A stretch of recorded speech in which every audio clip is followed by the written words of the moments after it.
Bonjour, aujourd'hui j'aimerais vous présenter une maquette de Iron Blooded Orphans. Et comme je déteste la façon dont je prononce ça, je vais appeler ça IBO. Voilà, comme tout le monde. Une maquette high grade au 144, donc de Bandai. Et c'est donc une maquette qui représente un robot issu donc de la série IBO, Gundam IBO, qui a été proposé récemment sur des chaînes de streaming comme Daisuki.net, Wakanim, Crunchyroll. Et donc il s'est terminé au bout de 2 saisons, il y a pas très longtemps, là, il y a quelques semaines, quelques mois peut-être, je ne sais plus.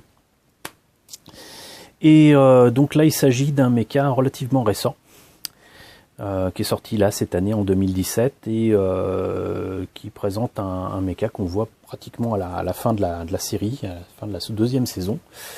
Et il s'agit du Reginlase Julia. Voilà. Donc il s'agit en fait d'un mecha particulier, modifié certainement pour les besoins de cette jeune fille, qui est un pilote un peu particulier dans la série, qui se veut très badass, qui d'ailleurs n'apporte pas grand chose, mais bon, on n'est pas là pour parler de ce que je pense de la série IBO.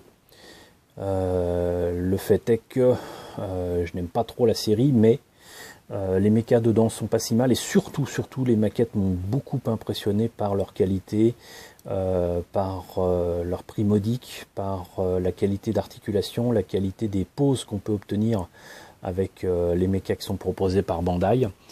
Et jusqu'à présent, je n'ai jamais été déçu par ce qui a été proposé. Donc ce Reginlase Julia au 144 est proposé à 1400 yens. C'est le 34e des high grade proposés autour de IBO. On voit que c'est un beau bébé quand même, hein, visiblement, par rapport au Barbatos Lupus Rex que je vous ai présenté il y a pas très longtemps. On voit que comme d'habitude, non seulement on peut ajouter des pièces du précédent Reginlase, en tout cas le précédent mecha utilisé par Julia, parce qu'il en change au cours de la série pour être à même de pouvoir combattre et faire face au Barbatos. Et que de même on peut lui adjoindre des accessoires, des armes supplémentaires avec ce kit là qui est l'option 7 numéro 6, vendu avec des mobile workers. Qu'est-ce que ça donne au niveau du mecha lui-même une fois monté et peint? Ça donne ça, de dos, de face, en position extrêmement dynamique. Visiblement il y a une espèce de lame qui peut se tordre et devenir une espèce de, comment dirais-je, d'élément serpentin pour mieux surprendre l'adversaire certainement. Les jambes semblent anormalement longues. Les tuyères sur le mecha indiquent très clairement que l'accent est mis sur la vitesse, très certainement aussi. Et enfin, visiblement aussi, le kit, pour s'aider à tenir debout, a besoin d'un stand. C'est ça la grosse nouveauté de ce kit, c'est que c'est vendu avec une sorte d'action base. Je ne m'en rends compte que maintenant, mais le kit est proposé avec des textes non seulement en japonais, mais aussi en anglais. Et ça, c'est quand même vachement agréable, parce que avoir des kits comme ça, c'est vachement sympa. On n'a pas forcément besoin de lire le japonais pour monter ces kits, mais en savoir un petit peu plus sur qui est quoi. Par exemple là, lire ça directement en japonais, ça n'aurait pas été possible pour moi parce que je suis un gros feignant. Et voilà, donc c'est quand même cool de voir ça écrit en anglais. Je vous propose de voir immédiatement ce qu'il y a dans la boîte. Comme d'habitude, on va commencer par la notice de montage. Beaucoup trop de lumière dessus. Pouf. Toujours autant de lumière, désolé. Donc, là on en sait plus apparemment sur Julieta Juris. Je vais pas vous traduire de l'anglais ce qui est écrit là, mais donc du coup bah, c'est encore une fois bien cool d'en savoir un peu plus sur les personnages et les mechas sans devoir apprendre le japonais.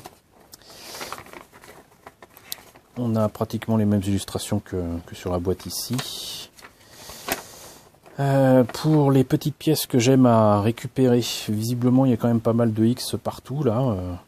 La grappe A2, B et de polycap. Apparemment il y a un bon paquet de trucs que je vais pouvoir récupérer, c'est cool. Comme d'habitude avec les kits de IBO, on commence par le torse. Ensuite la tête, visiblement une sorte de bouclier qui est aussi une épaule. Du coup les épaules avec les bras, on relie le tout. On commence les éléments des jambes. Très particulières les jambes, hein. Visiblement ça utilise les capacités à combattre dans l'espace. C'est pas franchement un mecha à utiliser sur Terre. Donc d'autres boucliers identiques à ce qu'on voit sur les épaules, sur les jambes.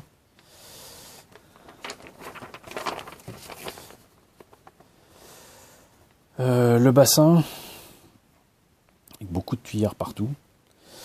Ça me fait penser à un mecha de 0083, c'est assez dingue. Le stand, donc il y a une espèce de petit stand à fabriquer pour faire tenir ce mecha. C'est pas toujours le cas, c'est pas toujours livré avec les kits chez Bandai. Des options pour les armes, comme je disais, avec cette lame rétractable. Différentes poses possibles. Apparemment, il y aurait moyen de mettre les jambes qui sont là à l'arrière. Je trouve ça très très laid.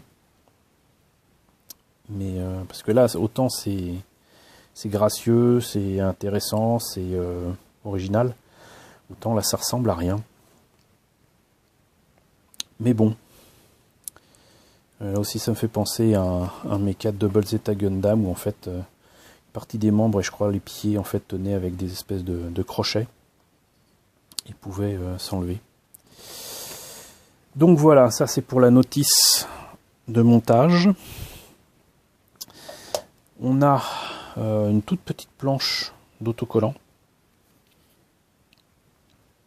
Quelques pièces apparemment, notamment les yeux, mais d'autres pièces qui doivent être en jaune, d'autres en gris. Je ferai certainement ça en peinture, mais on verra bien. Une partie du fameux stand à monter. Les polycaps, il n'y en aura pas tant que ça à utiliser apparemment. Donc comme d'habitude, les articulations du mecha en gris pour l'inner frame. Un vert que j'aime bien. Je comprends pas pourquoi ils ont utilisé du vert pour l'espace, mais ça rend vachement bien. C'est bon, là pour le coup c'est beaucoup trop plastique, mais cette façon de faire des couleurs à la fois vertes et blanches m'inspire beaucoup. Je trouve assez sympa. Donc le reste du mecha et même du stand qui est ici, encore du vert avec une partie de la grappe qui est blanche comme vous voyez, mais alors très blanc, blanc pétant. Ça ne va pas le rester comme ça. Une autre double grappe avec des pièces un peu molles ici pour les armes et d'autres pièces pas molles du tout pour les pièces d'armure et de bouclier en blanc. Et enfin le reste du mecha avec essentiellement des articulations et puis surtout les espèces de pinces qui sont donc les espèces de pieds de ce Regin Lays. Voilà, on a fait le tour de ce kit. Moi je trouve franchement le design de ce mecha assez original, pas forcément beau mais original. J'espère pouvoir vous le présenter monté et peint dans quelques temps. Je ne promets rien. Je ne vais pas forcément prendre de vacances cet été, mais il y a beaucoup de choses à faire. La première des choses à faire sera d'ailleurs pour moi de vous retrouver, si vous y êtes, à Japan Expo du 6 au 9 juillet. Je serai certainement trouvable et présent de temps en temps sur le stand Bandai et sur le stand Annigator. N'hésitez pas à vous y présenter si le cœur vous en dit, encore une fois, si vous allez à Japan Expo. On a beaucoup de choses à fêter autour de Gundam, notamment le fait que la France participe officiellement au concours mondial de Gunpla organisé par Bandai tous les ans. Donc c'est la première fois depuis quelques années que ce concours existe de manière comment dirais-je, mondiale, que la France peut y participer, donc ça c'est vraiment cool. On en saura plus sur place. Il y aura certainement des nouveautés à voir sur le stand Bandai, un nouveau catalogue pour 2017, et puis surtout on a beaucoup de choses à fêter autour de la sortie de différentes séries qui passent enfin en version sous-titrée français sur Crunchyroll. Je vous l'ai dit souvent et dans les dernières vidéos, mais on a en ce moment la chance de voir Gundam Bullfighters qui vient de passer sur Crunchyroll, mais ce n'est pas la seule bonne nouvelle. Il y a une autre série tout à fait inédite en France de Gundam qui vient de nous parvenir, et c'est Mobile Fighter G Gundam. Une vieille série qui date de 94, elle est encore plus vieille que Wing Gundam, pour les nostalgiques qui suivent la chaîne. Et c'est une série à voir et à découvrir, hein, et qui sera, croyez-moi, beaucoup moins décevante que IBO ou même Reconquista. Voilà, donc écoutez, j'espère vous voir à Japan Expo dans quelques jours. N'hésitez pas à vous manifester, je vous y attends de pied ferme. En attendant, j'espère que cette petite vidéo un peu faite à l'arrache vous aura quand même intéressé. N'hésitez pas à me dire ce qu'il en est dans la section commentaires, n'hésitez pas à partager la vidéo, n'hésitez pas à vous abonner si ce n'est pas déjà fait, et je vous retrouve très bientôt pour la présentation de nouvelles maquettes Gundam.